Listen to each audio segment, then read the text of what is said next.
তারা যখন কলেজে পড়তো আমি ওদেরকে রসুন আর গরুর মাংসে ঝোল দিতাম। আমার ছোট ভাই ওইখানে আছে, ডক্টর নোবেল। তারা যখন কলেজে পড়তো আমি ওদেরকে রসুন আর গরুর মাংসে ঝোল দিতাম। আমি মেডিকেলে পড়তাম, তা আমার বন্ধু, আমার রুমমেট যারা বলতো, দোস্ত তুই এরকম কেন রে, একটু গোস্ত দিবি।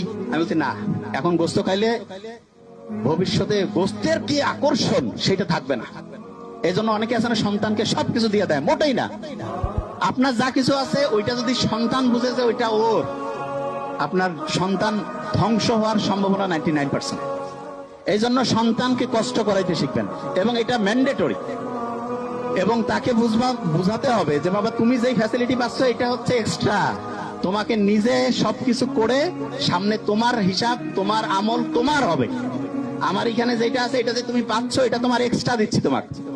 এবং সত্যিকার অর্থে সন্তানকে আমরা যেভাবে মানুষ করবো সেরকম হবে।